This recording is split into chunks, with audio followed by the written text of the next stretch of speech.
अस्सलाम वालेकुम दोस्तों, कैसे हैं आप सब? खैरियत से हैं? तो आज की ये वीडियो मेरी उन दोस्तों के लिए है कि जो कंफ्यूज हैं, जो नई अपडेट्स आई हैं यूएई की एम्बेसी के लिए, उनमें कंफ्यूज है कि किस तरह हमने डॉक्यूमेंट अटेस्ट करवाने हैं न्यू अपडेट्स के मुताबिक। तो इस पॉलिसी में जो चेंजेस आई हैं वो आज मैं इस वीडियो में डिस्कस करूंगा। बाकी यूएई पास के थ्रू लॉगिन किस तरह होना है और इस वेबसाइट तक कैसे आना है, ये मेरी बाकी वीडियोस में आपको मिल जाएंगे। पिछली वीडियोस को मैं डिस्क्रिप्शन में अटैच कर दूंगा, आपने उन वीडियोस को फॉलो कर लेना है और यूएई पास के थ्रू इसमें लॉगिन हो जाना है। जैसे ही आप लॉगिन होंगे तो इस तरह का इंटरफेस आएगा आपके सामने। इंटरफेस में आप लोगों ने सर्विसेज को चूज करना है, जिसमें आपकी जो सर्विस है जिसको हम डिस्कस करने जा रहे हैं डॉक्यूमेंट अटेस्टेशन की है। ये सारे स्टेप्स वही होंगे, लेकिन जो कुछ चेंजेस आई हैं मिडल में कि इन प्रोसीजर में हमने क्या क्या हमने लास्ट टाइम डिस्कवर की थी और क्या क्या चीजें ऐसी हैं जिनमें अपडेट्स आई हैं, हम वो सारी चीजें इधर डिस्कस करेंगे। इसके बाद हमने स्टार्ट सर्विसेज में जाना है। जैसे ही हम स्टार्ट सर्विसेज पे क्लिक करेंगे तो हमारे पास हमारा जो मेन इंटरफेस है हम उसमें आ जाएंगे, जिसमें हमने अपनी जो रिक्वायर्ड इन्फॉर्मेशन है वो देनी होगी और जहाँ पे हमें इशू फेस करना पड़ रहा है नई पॉलिसी के मुताबिक। उसके बाद ये वाली चीजें वही हैं जो हमने पहले डिस्कस की थी, जिसमें अटेस्टेशन आप लोगों ने दो तरह की होती है। एक तो है कि अगर आप यूएई के अंदर है तो आप लोगों ने ये वाला ऑप्शन सिलेक्ट करना होता है। अगर आप यूएई से बाहर है, फॉर एग्जांपल आप अपने कंट्री की एम्बेसी से इसको अटेस्ट करवाना चाह रहे हैं, तो ये आप चूज करेंगे ऑप्शन। उसके बाद इस वाले ऑप्शन को मैं जैसे ही क्लिक करता हूँ, जो हमें इश्यूज फेस करना पड़ रहा है वो ये है कि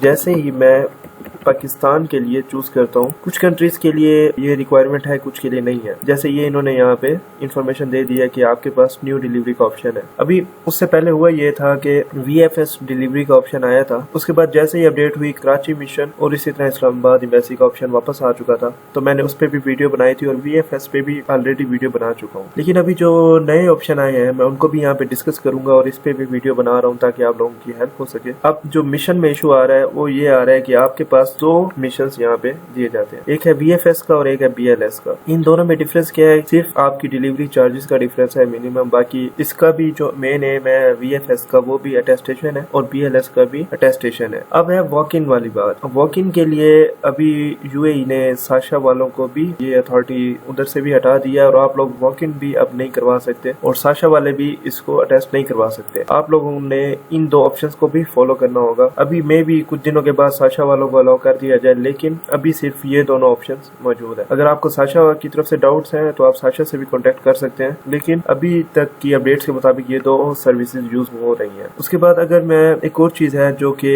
इशू आ रहा है कि इसके चार्जेस क्या है। ओरिजिन अगर मैं सिलेक्ट करता हूँ कि डॉक्यूमेंट्स हमारे, डेफिनेट सी बात है हमारे जो डॉक्यूमेंट्स है अगर वो पाकिस्तानी डिग्री है, फॉर एग्जाम्पल पाकिस्तानी यूनिवर्सिटी से है या पाकिस्तानी कॉलेज से है, इसी तरह इंडियन है, बांग्लादेश है, नेपाल है, जो भी आपका ओरिजिन बनता है आपने वो दे देना है। फॉर एग्जाम्पल अगर आपने यूएई में डिग्री की है किसी यूनिवर्सिटी से तो आपने ये ऑप्शन सिलेक्ट करना है, जो कि मोस्टली इस तरह नहीं होता। तो आप लोगों ने आउटसाइड यूएई सिलेक्ट करना है। अब जो आपकी क्यूरी थी, जो मेरी लास्ट वीडियो जो मैंने इस पे एम्बेसी की अटेस्टेशन पे बनाई थी, उस पे जो आपकी क्यूरीज आ रही थी कि फीस का क्या इशू है, ये जो डबल हो चुकी है फीस, पहले 150 थी एक डॉक्यूमेंट्स की, अब ये हो गई है 300 दिरहम। तो इसमें डिफरेंस ये चीज आई है कि अब आपको एम्बेसी की अटेस्टेशन और मोफा की अटेस्टेशन पाकिस्तान के अंदर मिलेगी और इस फीस के साथ मिलेगी। ये फीस है सर्टिफिकेट्स के लिए जो कि एजुकेशनल सर्टिफिकेट है, इसी तरह आप जाके उनमें नेचर ऑफ सर्टिफिकेट चेक कर सकते हैं। और ये जो फीस है ये कमर्शियल डॉक्यूमेंट्स के लिए है जिनमें बिजनेस डॉक्यूमेंट्स मोस्टली आ जाते हैं। तो ये वो फीस है जो कि डबल हो चुकी है। डबल इस वजह से हुई है कि आपकी मिनिस्ट्री ऑफ फॉरेन अफेयर्स को भी इन्वॉल्व कर दिया गया है यूएई की। अब पाकिस्तान में ये दोनों स्टेप्स आपके पास अवेलेबल होंगी और एक ही सर्विसेज में होंगी। जैसे ही आप इसको डिलीवरी सर्विसेज को यूज करेंगे तो इस चार्जेस में आपकी दोनों जो अटेस्टेशन है वो कंप्लीट हो जाएंगी। जो सेकंड फी है 63 दिरहम है, वो है बीएलएस की, जो बीएलएस चार्ज करता है। इसी तरह अगर आप डिलीवरी सर्विसेज चेंज करते हैं जिस तरह वीएफएस है, तो इनकी जो चार्जेस है वो 66 दिरहम है। तो इसमें डिफरेंस थोड़ा बहुत ही आ रहा है, तो आप लोग इनमें से कोई सर्विसेज भी इनकी यूटिलाइज कर सकते हैं। इसके बाद आप लोगों ने रीड एंड एग्री करना है बीएलएस टर्म ऑफ सर्विसेज को। अगर इसी तरह वीएफएस चूज करेंगे तो वीएफएस की टर्म्स एंड कंडीशंस को उसके बाद नेक्स्ट कर देना है। जैसे ही नेक्स्ट करेंगे तो एक चीज आपने नोट करनी है कि maximum number of attestation is based on courier selection. होता यह है कि आप लोगों को जो मैक्सिमम नंबर जो अलाउड होते हैं डॉक्यूमेंट्स के लिए वो 3 डॉक्यूमेंट्स होते हैं, तो आप लोग एक चक्कर पे 3 डॉक्यूमेंट्स अटेस्ट करवा सकते हैं। 3 डॉक्यूमेंट्स की फीस भी उसी हिसाब से होगी। ये जो चीजें हैं कि आप लोगों के जो डॉक्यूमेंट सर्टिफिकेट है किस नेचर का है, अगर वो है एजुकेशनल और ऐसे सर्टिफिकेट या ट्रांसक्रिप्ट है तो आप ये वाला ऑप्शन सिलेक्ट करेंगे जैसे कि मैंने आपको पिछली वीडियोस में भी बताया है। और अगर आपके पास ऑप्शन है कमर्शियल डॉक्यूमेंट्स का या आप कमर्शियल डॉक्यूमेंट्स को अटेस्ट करवाना चाह रहे हैं तो आप ये वाला ऑप्शन सिलेक्ट करेंगे। उसके बाद कोई इनवॉइस वगैरह है तो आप ये वाला ऑप्शन सिलेक्ट करेंगे। ये सारा कुछ मैंने अपनी पिछली वीडियोस में एक्सप्लेन कर दिया हुआ है। तो आप लोग मेरी पिछली वीडियोस को भी देख सकते हैं और इस अपडेट को भी चेक कर सकते हैं। यहाँ पे डॉक्यूमेंट इन्फॉर्मेशन अब हमने देनी है कि आउटसाइड ऑफ यूएई जो हमने सिलेक्ट किया है, कंट्री जो ओरिजिन है हमने ऑलरेडी कर चुके हैं पीछे। कितने नंबर ऑफ डॉक्यूमेंट्स हैं,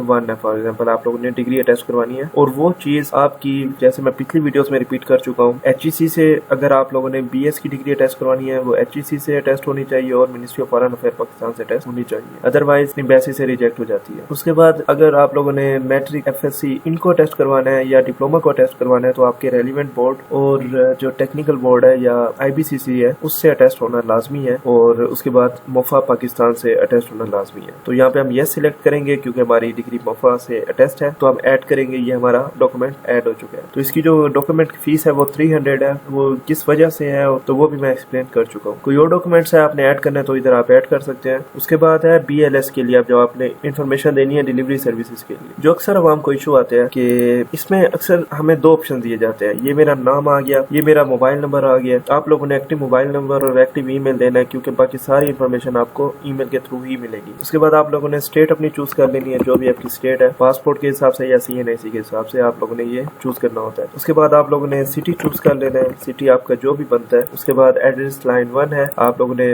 अपना एड्रेस लिख देना है। उसके बाद पोस्टल कोड है, जो भी आपका पोस्टल कोड है आप लोगों ने वो यहाँ पे मेंशन कर देना है। उसके बाद होता ये है कि आपके पास 2 ऑप्शन दिए जाते हैं क्योंकि ये इनकी सर्विसेज का हिस्सा है, चाहे वो VFS हो या BLS हो। आपको 2 ऑप्शन दिए जाते हैं कि ये है कि वो आएंगे आपके घर से डॉक्यूमेंट्स पिक करेंगे और मिशन से अटैच करवा के आपको वापस कर देंगे। दूसरा ये है कि आप लोग मिशन में इसको सबमिट करवाएंगे। आपके लिए जो सूटेबल है मोस्टली वो है कलेक्ट एंड ड्रॉप डॉक्यूमेंट्स, जो मैं रेकमेंड करता हूँ कि आपके घर से डॉक्यूमेंट्स उठाए जाएंगे, जो आप लोगों ने यहाँ पे एड्रेस दिया होगा उधर से डॉक्यूमेंट्स पिक किए जाएंगे और एम्बेसी से अटैच करवा के वापस सेम एड्रेस पे आपको वापस कर दिए जाते हैं। उसके बाद ये हमारी अटेस्टेशन लोकेशन है, मिशन है, कंट्री है। उसके बाद मैं सबमिट करता हूँ ये फॉर्म को। जैसे ही सबमिट करता हूँ उसके बाद मैं पेमेंट की तरफ आऊंगा। पेमेंट हमारी जो होगी वो टोटल अराउंड 363 के अराउंड हमारी बनेगी, जैसे यहाँ पे मेंशन है। अब ये जो चीज मैं आपको वर्बल बता चुका हूँ, यहाँ रिटर्न में मेंशन है कि सर्टिफिकेट डॉक्यूमेंट की कितनी क्वांटिटीज है, 1 क्वांटिटी है। कमर्शियल नहीं है हमारा। मिशन अटेस्टेशन और मोफा अटेस्टेशन, मिशन अटेस्टेशन की फीस है 150, मोफा अटेस्टेशन की फीस भी 150 है। अब ये कंपल्सरी है कि आप लोगों को 300 रुपए भरने हैं। ये नहीं कि आप जस्ट मिशन अटेस्ट करवाएं और 150 भरे, नहीं, इस तरह नहीं होगा। आप लोगों के 300 ही चार्जेस आपसे लिए जाएंगे और एक इस टाइम में आपको क्लियर कर दिया जाएगा, मोफा को भी और मिशन अटेस्टेशन को भी। 2 सर्विसेज हमने यूज की है। सबसे पहली सर्विस है कि हम लोग अटेस्ट करवा रहे हैं, दूसरी सर्विस है कि BLS की डिलीवरी सर्विस है। जो अटेस्टेशन फीस है वो 300 रुपए या 300 दिरहम है। उसके बाद अगर मैं बात करता हूँ BLS की डिलीवरी सर्विस है तो वो है 63 दिरहम। तो ये टोटल हमारी बन जाएगी 363। अगर हम VFS को यूज करेंगे तो वो 3 दिरहम ज्यादा है, 66 है, तो 366 बन जाएगी आपकी टोटल फी। उसके बाद टैक्सेस वगैरह वही होंगे जो मैंने आपको बताए हैं अपने कंट्रीज के हिसाब से, और बैंक ट्रांजैक्शन के दौरान या ऑनलाइन ट्रांजैक्शन के दौरान या इंटरनेशनल ट्रांजैक्शन के दौरान जो आपकी डिडक्शन होती है, ये सारी चीजें वैसे ही रहेंगी। सिर्फ ये जो चेंजेस आई हैं वो मैंने आपको यहाँ पे मेंशन कर दी हुई है। आप जैसे ही एक्नॉलेज करेंगे उसके बाद आप लोगों ने किन मेथड्स के थ्रू पे करना होता है पिछली वीडियोस में भी मैं बता चुका हूँ। वो मास्टर कार्ड है, वीजा कार्ड है, पे बाय है, गूगल पे है, सैमसंग पे है। पे क्लिक करेंगे। इन चारों या इन 5 में से कोई एक मेथड आप यूज करके इधर अपनी पेमेंट कंप्लीट करके आप वेट करेंगे आपकी डॉक्यूमेंटेशन का, यानी डॉक्यूमेंट्स आपके घर से पिक किए जाएंगे और अटेस्ट करवा के आपको वापस कर दिए जाएंगे। ये सेफ एंड सिक्योर मेथड है क्योंकि ये ऑफिशियली ही इनकी वेबसाइट पे बताया गया है। उसके बाद आप लोगों ने अपनी कार्ड की इन्फॉर्मेशन देनी है, expiry, CVC number, card number, ये सारा कुछ यहाँ पे आप लोगों ने मेंशन कर देना है। और ये फीस आप जैसे पे करेंगे आप पे टैक्स होगा इस पे, वो आपको पे करना। वो मैं बात कर रहा हूँ जो आपके कंट्री के होते हैं और आपकी जो बैंक ट्रांजैक्शन पे कटौती होती है मैं उनकी बात कर रहा हूँ। तो वो कंट्री टू कंट्री और बैंक टू बैंक वेरी करता है। जैसे ही पे करेंगे आपकी ये एप्लीकेशन कंप्लीट हो जाएगी और आप लोगों के पास ये एप्लीकेशन प्रिंट हो जाएगी या PDF फॉर्म में आ जाएगी। मैंने कोशिश की है कि जो चेंजेस आई हैं या जो अपडेट्स आई हैं वो आपके साथ क्लियर वे में शेयर कर दूं और मैंने किए भी हैं। मजीद अगर आपको कोई और बात ऐसी है जो आपको कंफ्यूज कर रही है आप कमेंट बॉक्स में लिखें तो मैं उसको आंसर करूंगा। और आपसे मैं यही रिक्वेस्ट करता हूँ कि मेरे चैनल को सपोर्ट करें। आप सपोर्ट करेंगे मुझे मोटिवेशन मिलेगी और मैं इसी तरह की वीडियोस आपके साथ इन फ्यूचर भी शेयर करता रहूंगा। चैनल को सब्सक्राइब करना मत भूलिएगा और बेल आइकन को लाजमी दबाइएगा।